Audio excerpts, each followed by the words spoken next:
ये कहानी कुछ ऐसे लोगों के बारे में है जो अपने मजे के लिए दूसरे लोगों को किडनैप करते हैं और फिर उन्हें जंगल में छोड़कर उनका शिकार करते हैं। लेकिन इस बार वे लोग एक गलत लड़की को किडनैप कर लेते हैं जो उल्टा उनका ही शिकार करने लगती है। बाद में जब वो लड़की उनसे शिकार करने का कारण पूछती है तो कुछ और ही कहानी सामने आती है। आखिर वो लोग उनका शिकार क्यों कर रहे थे और फिर उस लड़की ने उनके साथ क्या किया, देखेंगे आज की इस कहानी में। फिल्म की शुरुआत में हमें एक ग्रुप चैट को दिखाया जाता है जिसमें कुछ लोग एक जंगल में बुरे लोगों की हंटिंग करने के बारे में बात कर रहे होते हैं। बाद में एक प्राइवेट जेट में फ्लाइट अटेंडेंट रिचर्ड से कुछ ऑर्डर करने के बारे में पूछ रही होती है। तभी अचानक कार्गो से रेंडी नाम का एक बड़ा सा आदमी वहां आ जाता है जो पूरी तरह से होश में नहीं होता है और उसे देखकर सभी लोग डर जाते हैं। तभी टेड उसे कहता है कि वह एक डॉक्टर है और उसे फ्लोर पर लेटने के लिए कहता है। जब रेंडी फ्लोर पर लेट जाता है तो टेड फ्लाइट अटेंडेंट से पेन लेकर उस पेन को रेंडी की गर्दन में घुसा देता है जिससे उसकी गर्दन से खून बहने लगता है। तभी रेंडी पास में पड़ी हुई एक बोतल को उठाकर उसे टेड के सिर पर मार देता है और फिर बोतल को फोड़कर उसे चारों तरफ घुमाने लगता है।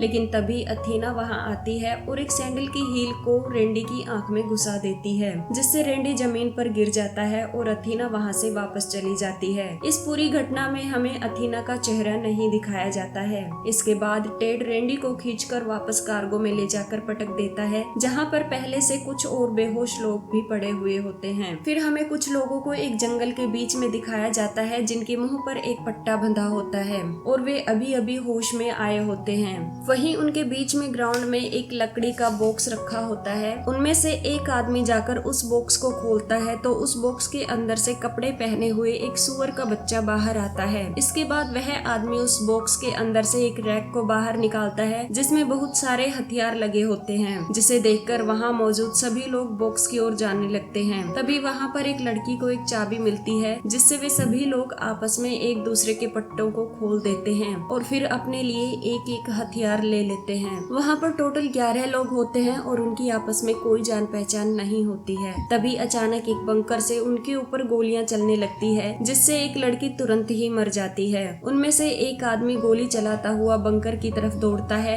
लेकिन उसे भी गोलियां लग जाती हैं और वह भी मर जाता है। तभी एक लड़की वहां से जंगल की तरफ भागती है लेकिन वह एक गड्ढे में गिर जाती है। उसके पीछे चल रहा आदमी जाकर उसे देखता है तो वहां पर गड्ढे में कीलें लगी होती हैं जो उस लड़की के आर पार हो चुकी होती हैं। वह आदमी उस लड़की को वहां से बाहर निकालता है और फिर वे दोनों वहां से जंगल की तरफ जाने लगते हैं। लेकिन तभी उस आदमी का पैर एक लैंड माइन पर रखा जाता है और तुरंत ही उसके चिथड़े उड़ जाते हैं। वहीं वह लड़की फिर से जाकर उसी गड्ढे में गिर जाती है। जब एक दूसरा आदमी उसे बचाने के लिए वहां आता है तो लड़की उसकी पिस्टल छीनकर खुद को शूट कर लेती है। इसके बाद वह आदमी वहां से जंगल में भागने लगता है। जंगल के आखिर में उसे एक फेंस मिलती है और वे सभी उस फेंस को पार करने लगते हैं। लेकिन तभी उन पर तीर बरसने लगते हैं और एक बूढ़े आदमी को तीर लग जाता है। वह आदमी अपनी गन से फायर करता हुआ वापस दौड़ता है लेकिन उसे 2 तीर और लग जाते हैं। तभी एक ग्रेनेड भी उसके पास आकर गिर जाता है। वहीं 3 लोग वहां से भागते हुए एक ग्रोसरी स्टोर में पहुंच जाते हैं। ग्रोसरी स्टोर में उन लोगों को एक बूढ़ा आदमी और एक बूढ़ी औरत मिलती है। स्टोर वालों से पूछने पर उन्हें पता चलता है कि वे लोग अरकानसास में हैं। तभी उन तीनों में से एक लड़की स्टोर में रखी हुई एक केक को खा लेती है और उसके मुंह से झाग आने लगता है। इससे पहले कि उन तीनों को कुछ समझ में आता, स्टोर के मालिक उनकी तरफ एक जहरीली गैस की कैन फेंक देते हैं और बूढ़ा आदमी उनमें से एक को गोली मार देता है जिससे वह आदमी वहीं मर जाता है। इसके बाद वह बूढ़ा आदमी जहरीली कैन को नीचे पड़े हुए आदमी के मुंह के पास ले जाता है जिससे वह भी मर जाता है। उसके बाद वे दोनों उन तीनों को पीछे स्टोर रूम में ले जाकर पटक देते हैं। असल में ये दोनों भी उन लोगों के साथ ही मिले हुए थे जो इन सभी लोगों का शिकार कर रहे थे। इसके बाद उन लोगों के पास अथीना का मोटोरोला पर कॉल आता है जो उन्हें बताती है कि क्रिस्टल उनके पास पहुंचने वाली है और उसके पास कोई हथियार भी नहीं है। वे दोनों अथीना को कह देते हैं कि वे उसे संभाल लेंगे। थोड़ी देर बाद क्रिस्टल वहां पहुंच जाती है। वह उनसे उस जगह के बारे में पूछती है तो वे लोग उससे भी यही कहते हैं कि यह स्टेट अरकानसास है। इसके बाद क्रिस्टल उनसे सिगरेट मांगती है। जब बूढ़ी महिला सिगरेट के साथ उसे कम पैसे वापस लौटाती है तो क्रिस्टल को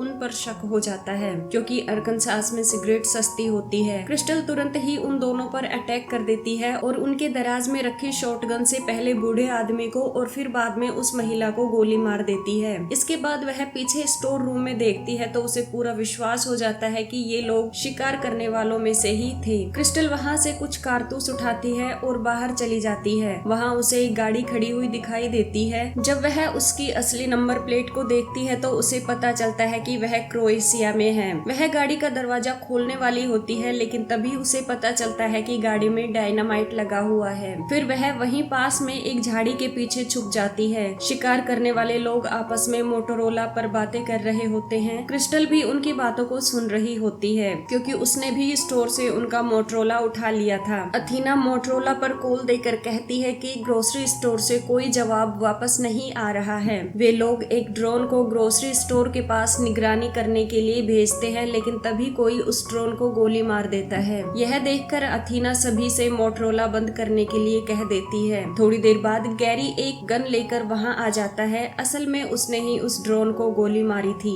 जैसे ही गैरी गाड़ी की तरफ बढ़ता है तो क्रिस्टल उसे रोक देती है। पहले उसे क्रिस्टल पर विश्वास नहीं होता है, लेकिन जब क्रिस्टल उसे डायनामाइट के बारे में बताती है तो उसे क्रिस्टल पर विश्वास हो जाता है। इसके बाद वे दोनों वहाँ से चले जाते हैं। वहाँ पास में ही एक ट्रेन की पटरी होती है और वे दोनों पटरी के साथ साथ ही चलने लगते हैं। थोड़ी देर बाद ही वहाँ पर एक ट्रेन आ जाती है। जैसे ही मोड़ पर ट्रेन की गति धीमी होती है, क्रिस्टल और गैरी दोनों उस ट्रेन में चढ़ जाते हैं। यह ट्रेन एक मालगाड़ी होती है, लेकिन जैसे ही वे लोग अंदर घुसते हैं तो उन्हें वहाँ पर कुछ और लोग मिल जाते हैं। गैरी उन पर गन तान देता है तो वे लोग डरने लगते हैं। असल में वे लोग रिफ्यूजी होते हैं जो अवैध तरीके से क्रोएशिया में जा रहे होते हैं। वे लोग कोई दूसरी भाषा बोल रहे होते हैं जो क्रिस्टल और गैरी की समझ में बिल्कुल भी नहीं आ रही होती है। तभी अचानक ट्रेन रुक जाती है और कुछ सोल्जर ट्रेन की तलाशी लेने लगते हैं। क्रिस्टल और गैरी अपने हथियारों को छुपा देते हैं और सभी के साथ नीचे उतर जाते हैं। गैरी इन सोल्जर्स को बताने की कोशिश करता है कि वह और क्रिस्टल अमेरिकन है, लेकिन सोल्जर उसकी कोई बात नहीं सुनते हैं। तभी गैरी उनसे पूछता है कि क्या वे लोग शिकार करने वाले लोगों के साथ हैं। यह सुनकर उन रिफ्यूजी लोगों में से एक आदमी गैरी से चुप रहने के लिए कहता है और बताता है कि ये लोग असली सोल्जर हैं। आगे वह आदमी गैरी से कहता है कि तुम चुप रहो और मैं तुम दोनों को यहाँ से निकाल ले जाऊंगा और बाद में तुम्हें मारने से पहले भागने का मौका भी दूंगा। यह सुनकर गैरी का खून खोल जाता है और वह उस आदमी पर अटैक कर देता है। तभी अचानक उस आदमी के बैग में से एक हैंड ग्रेनेड निकल आता है। गैरी ग्रेनेड को उठाता है और उसका पिन निकालकर उस आदमी के पैंट में डाल देता है। यह देखकर वहाँ मौजूद सभी लोग वहाँ से भागने लगते हैं और इसका फायदा उठाकर गैरी ट्रेन की दूसरी तरफ भाग जाता है। ग्रेनेड से वह आदमी वहीं फट जाता है और सोल्जर क्रिस्टल और बाकी रिफ्यूजी लोगों को लेकर पास में ही बने एक रिफ्यूजी कैंप में चले जाते हैं। वहाँ क्रिस्टल कैंप में मौजूद लोगों से मिलती है और उन्हें अपनी कहानी के बारे में बताती है। वे लोग उसे बताते हैं कि यहाँ पर डॉन नाम का एक और आदमी रह रहा है। उसने भी यही कहानी सुनाई थी कि कुछ लोग उनका शिकार कर रहे हैं। इसके बाद क्रिस्टल डॉन से मिलती है। डॉन भी उन 11 लोगों में से एक था जो शुरुआत में जंगल में मौजूद थे।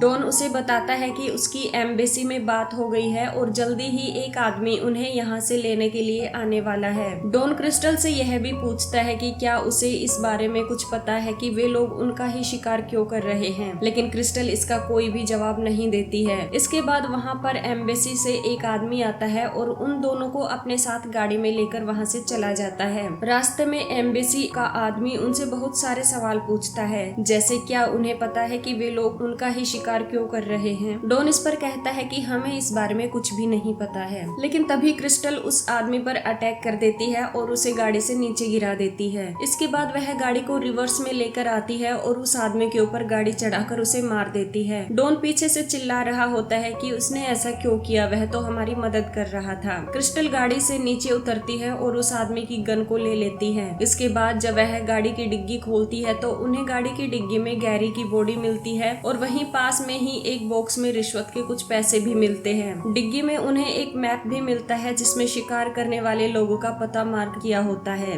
डॉन क्रिस्टल से पूछता है कि उसे कैसे पता चला वह आदमी झूठ बोल रहा है। क्रिस्टल बताती है कि अब उसे किसी पर भी कोई भरोसा नहीं है। इसके बाद डॉन क्रिस्टल से कहता है कि अब हमारे पास गाड़ी है, इसलिए अब हमें यहाँ से सीधे अपने घर चले जाना चाहिए। लेकिन क्रिस्टल उसे मना कर देती है और कहती है कि वह वापस नहीं जाएगी, बल्कि अब वह उन लोगों का शिकार करेगी जो अब तक उनका शिकार कर रहे थे। तभी वहाँ पर वह सुअर का बच्चा भी भी आ जाता है जो सबसे पहले बॉक्स से बाहर निकाला था। इसके बाद हमें शिकारी लोगों के बंकर को दिखाया जाता है जिसमें रिचर्ड, टेड, मार्टिन, पीटर और लिबर्टी को दिखाया जाता है जो इन सभी का शिकार कर रहे थे। उनके साथ एक एक्स आर्मी का सार्जेंट भी होता है जो उनका कंसल्टेंट होता है। वे लोग आपस में बात कर रहे होते हैं, तभी रिचर्ड पेशाब करने के लिए बाहर चला जाता है। जब वह मूत रहा होता है तो क्रिस्टल वहां आकर उसका गला काट देती है। तभी बंकर में मौजूद लोगों को कुछ आवाज सुनाई देती है और वे लोग सतर्क हो जाते हैं। अचानक बंकर के अंदर कोई चीज आती है और वे लोग उस पर बिना देखे गोलियां चला देते हैं, लेकिन असल में वह सुअर का बच्चा होता है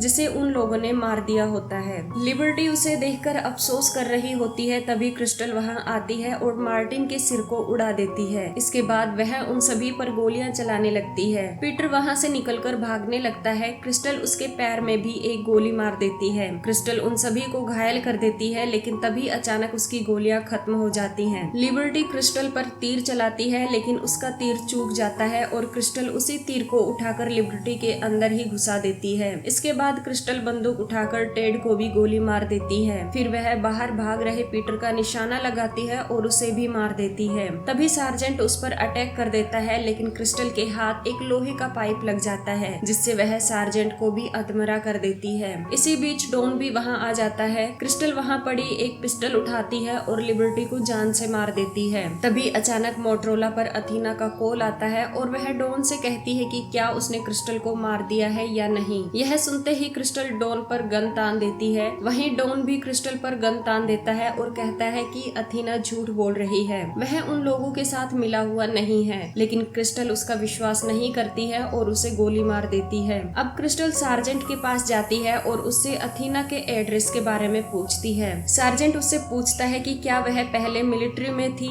इस पर क्रिस्टल उसे बताती है कि उसने अफगानिस्तान के कई टूर किए हैं और इसी वजह से उसने कॉम्बैट में उन सभी को इतनी आसानी से हरा दिया था। इसके बाद क्रिस्टल सार्जेंट को टॉर्चर करके उससे अथीना का एड्रेस पता कर लेती है और उसे भी गोली मार देती है। क्रिस्टल अथीना को कॉल देकर बता देती है कि वह उससे मिलने के लिए आ रही है। इसके बाद हमें 1 साल पहले का सीन दिखाया जाता है जिसमें अथीना अपने ऑफिस में बैठी होती है और उसके बॉस के साथ उसकी बहस हो रही होती है। असल में जो मूवी की शुरुआत में मोबाइल फोन पर होने वाली चैट को दिखाया गया था जिसमें हंट के बारे में बातचीत की गई थी, वह चैट अथीना और उसके फ्रेंड्स की ही थी और वह चैट पब्लिक में लीक हो गई थी, इसलिए अथीना का बॉस उसे जॉब से निकाल देता है। अथीना अपने बॉस को बहुत समझाने की कोशिश करती है कि असल में ऐसा कुछ भी नहीं है, वे लोग बस मजाक कर रहे थे, लेकिन उसका बॉस उसकी बात का विश्वास नहीं करता है। इसके बाद हमें 8 महीने पहले का सीन दिखाया जाता है जिसमें अथीना और उसके सभी दोस्त अथीना के घर पर होते हैं और वे सभी उन लोगों की लिस्ट बना रहे होते हैं जिन्होंने उनके चैट को वायरल किया था। असल में शुरुआत में जो उनकी चैट वायरल हुई थी वह वास्तविक नहीं थी, वे लोग आपस में बस मजाक कर रहे थे, लेकिन इसकी वजह से उन सभी के करियर बर्बाद हो गए थे। इसके बाद अथीना ने डिसाइड किया था कि वह उन सभी लोगों को किडनैप करेगी जिनकी वजह से इन लोगों का करियर बर्बाद हुआ था और फिर उनके साथ वे लोग शिकार करेंगे। उन्होंने उन सभी की लिस्ट तैयार की जिन्होंने सोशल मीडिया पर उनके मजाक को सीरियस बनाकर उनके करियर को बर्बाद कर दिया था। इसके बाद हमें वर्तमान का सीन दिखाया जाता है जिसमें क्रिस्टल अथीना के घर पर पहुंच चुकी होती है।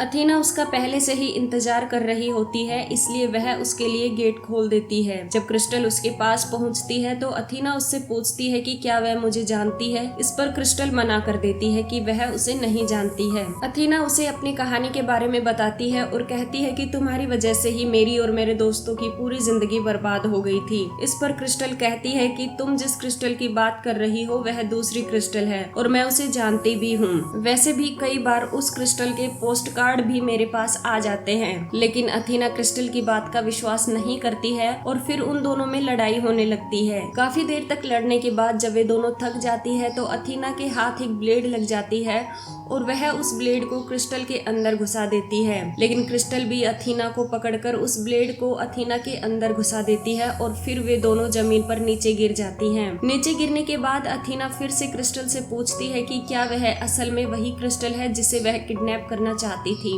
इस पर क्रिस्टल कहती है कि उसने गलत क्रिस्टल को किडनैप कर लिया है। यह सुनने के बाद अथीना की वहीं पर मौत हो जाती है। फिर क्रिस्टल खड़ी होती है और वहां रखे एक लाइटर से अपने घाव को जला देती है जिससे उसका खून निकलना बंद हो जाता है। इसके बाद क्रिस्टल अथीना की एक ड्रेस को पहनती लेती है और कुछ जरूरी चीजें लेकर अथीना के प्राइवेट जेट में पहुंच जाती है। वहां जाकर वह पायलट को बताती है कि उसने उन सभी को मार दिया है जिसके लिए वे लोग काम कर रहे थे। इसके बाद वह पायलट से अमेरिका जाने के लिए कहती है और पायलट भी इसके लिए मान जाता है। अथीना फ्लाइट अटेंडेंट से ड्रिंक बनाने के लिए कहती है और फिर वे दोनों बैठकर शैंपेन को एंजॉय करने लगते हैं और इसके साथ ही यह मूवी खत्म हो जाती है। अगर आपको हमारा यह मूवी एक्सप्लेनेशन अच्छा लगा हो तो इस वीडियो को लाइक और शेयर कर देना और ऐसे ही अन्य वीडियोस के लिए इस चैनल को सब्सक्राइब कर देना। धन्यवाद।